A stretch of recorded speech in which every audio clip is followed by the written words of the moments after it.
unless you've been living under a rock, you would have heard a lot of disturbing incidents happening right across the country. I'm talking about people getting hurt and home invasions and crimes. Listen, me being in with a policing background, I talk about those things. I speak with individuals like Dave Connor, who's joining me today, who comes from a firefighting background, who brings a different perspective. We speak with paramedics and different people in emergency services. But there's a lot of disturbing things happening, which are garnishing a lot of media attention.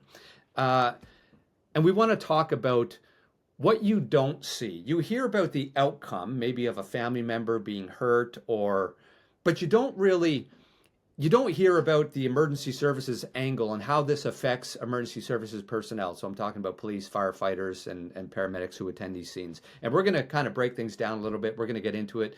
Dave, how you doing today, bud? Good to see you, my friend. How are you? Doing great. Good, good. Listen, right before we started this recording, you Mhm. mentioned, I wonder if you could go over something really quick. You mentioned different colors, right? Oh, As sure. somebody in the green, in the red, in the yellow. Could you please quickly explain what you mean by different colors or Sure, sure. people's mood, and then we'll get into this? Because this is Happy to. interesting. Yeah, so what you're referencing is what's called the mental health continuum. Okay. And it's a way of determining or identifying where someone might be at that particular moment in terms of their ability to make good decisions, in terms of things like their decision making, their sense of humor, their socialization, that sort of stuff. And it was originally, as my understanding is, it was originally developed by the U.S. Marine Corps. And the four colors are green, yellow, orange, and red. Okay. And what we do in peer support is we try to move somebody from wherever they are in the right one more to the left. So if somebody is in the orange, we try to get them back into the yellow. Green people don't need our help, and red people, realistically, we can't help them because they are so uh, deep into their issues that they need professional help. So the good thing about the mental health continuum is that it's not a diagnostic tool. It's just a sense of where people are, and it's based on uh, uh, it's based on performances or if you like behaviors that you can witness rather than a diagnosis of this spectrum this or cluster that. So Okay. so So, what where we got going on it is that um, people, and I mean, that's would be our viewers. People don't really know who you're dealing with all day long, and neither do first responders. When we get to a scene, we don't know where everybody is on that spectrum. Many times where you hear stories of road rage, the person who has done the crime or the offense was already in the orange, and some small thing tripped them into the red. That's very common. So we don't know what we're dealing with when we roll up. right, we don't. So that's kind of interesting, and that's what I wanted to get at in terms of first responders attending scenes.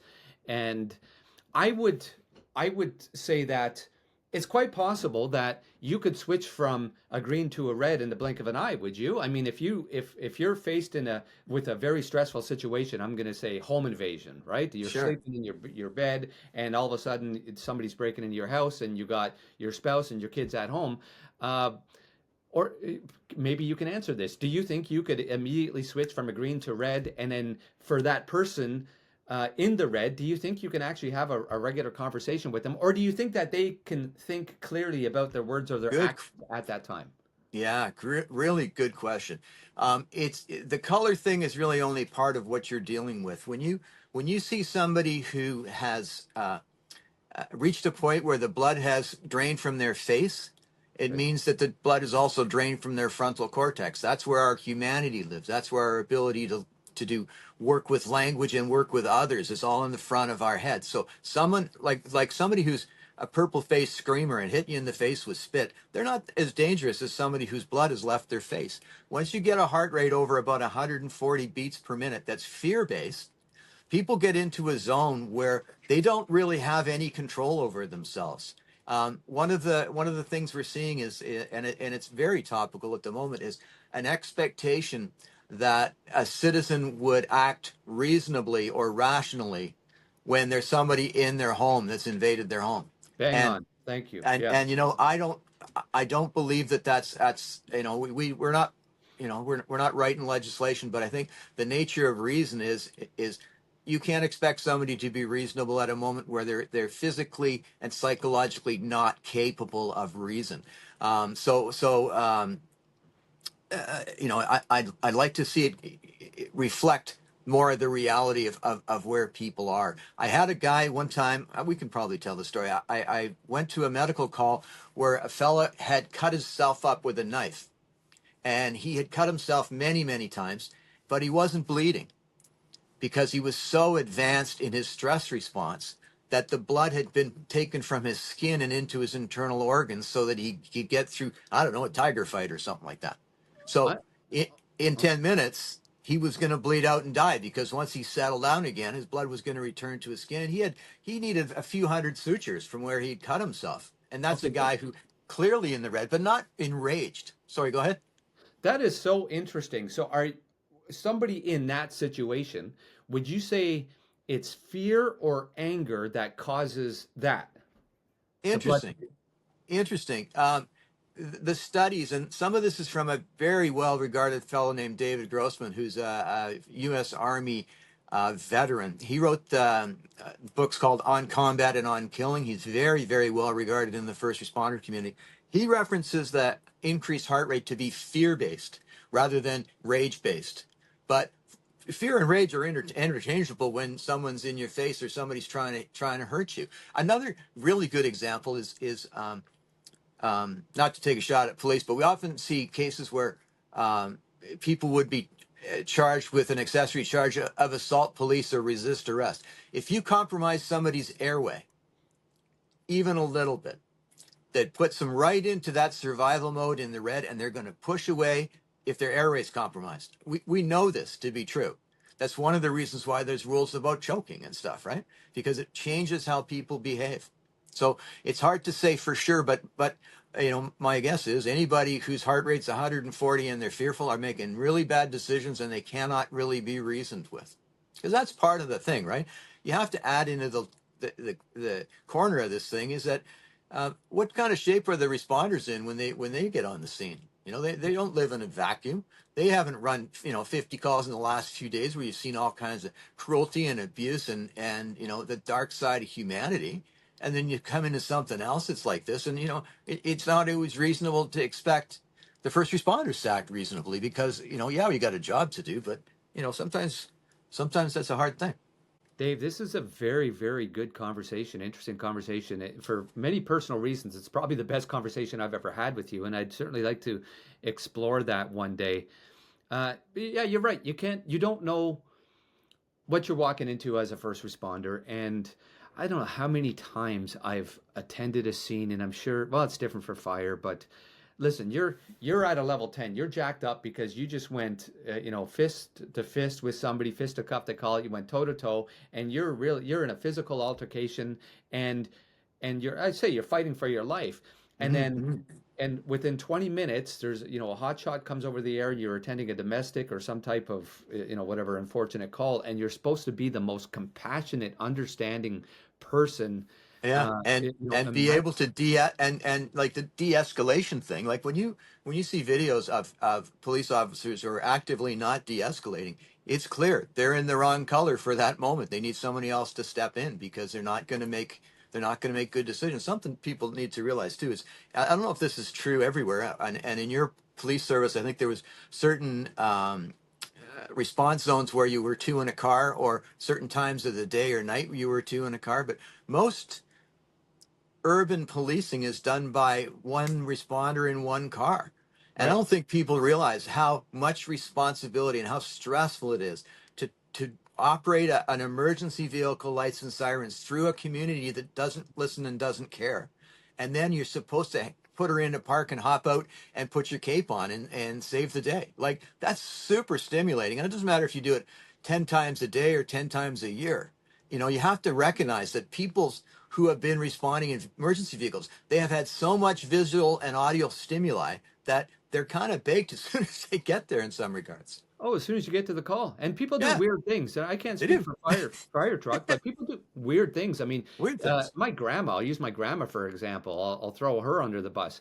She would always move to the right, or even if the cop wasn't going lights and sirens, she would always move to the right, and half the time she's actually making traffic worse. But people Yeah, slam on the brakes. She would slam on the yeah, brakes when she saw heard lights and sirens because she wasn't sure, and she thought she was doing a good thing. But you're slamming on the brakes for no reason whatsoever. Your people are going through intersections. You are so heightened all the time, not even necessarily lights and sirens, because people sure. do a lot of weird things when they They see do. police. They do. They Yeah, feel guilty about something they did 10 years ago, or they're actually, doing something now that they shouldn't. They dart off to the side. There's so much happening. But yeah, you're yeah. right. When you're lights and sirens, you're on your way to a call. You're spent Totally. by the Yeah. time you get. That reminds me of that little meme where, you're at the park with your dog and somebody brings a German Shepherd and the other dogs go, "Oh, geez, it's the cops." Yeah, yeah, that's right. That's right. So I Yeah, would like to. that's that. This is a great conversation that I want to expand on more. Sure. And how can we not fix this? How can we deal with this? So now I'm Yeah, talking about as let's first take. Yeah, responders. How can we deal sure. with this? Let's try some broader strokes. I think one of the things that we do in this community is we personalize events because we rolled up on something and what we did didn't work or it had a minimal effect. And we sometimes think that the outcome was because of us or our actions. But in reality, you're just this bit player in somebody else's drama. Whatever happened prior to somebody calling 911, that's not you. And it's really important to remind yourself that every call you run is an accident of time and space. Let me frame that the way I mean it. It's an accident of time because it happened while you were on shift, right? If Right, it happened yesterday, you weren't on shift, you wouldn't even know about it. It happened while you were on shift, and it happened in space because it was in your patrol zone. That's what puts you there. You're a bit player in the drama, and you can't, unless you've like mistreated somebody or abused your authority, you right, can't take these things personally. And oftentimes, in my work in peer support and doing group work and stuff, it often comes up that people feel massive amounts of guilt over something that somebody else did, or something that they felt that they should have been able to reverse just by arriving. And I think that's part of the issue. And then we do the guilt thing, and I think our expectations of ourselves are simply too high.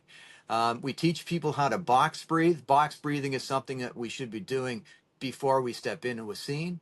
But we need to talk a little bit about people being fit for duty when they're at work. I call it the first benefit. People who don't support organized labor forget that the reason that they have paid sick leave is because of organized labor. The reason that they get paid for breaks is because of organized labor, whether it's in your workplace or not. And I refer to it as the first benefit, which is paid sick leave. If you are not fit to be at work, you shouldn't be at work. And I implore employers not to develop attendance management programs that make people feel ashamed for taking 1 or 2 more days in the last quarter than other people in the organization. We are our own best advocates for our health, and we need to know when we're not fit for duty. We don't want our partners to tell us that. We certainly don't want to hear it from the taxpaying public. right, right. Thank you very much for taking the time today. Again, I'm just going to direct everybody redfridaytalks.help for more information. There's all kinds of videos uploaded where we dive into these topics or similar topics. Lots of content there. If there's something that you would like us to cover, Mhm. please leave us a comment. Tell us what you think. And Dave, thank you once again, and we will chat with you again soon. Always a pleasure to spend time with you, Randy. Thanks. Thanks, Roy.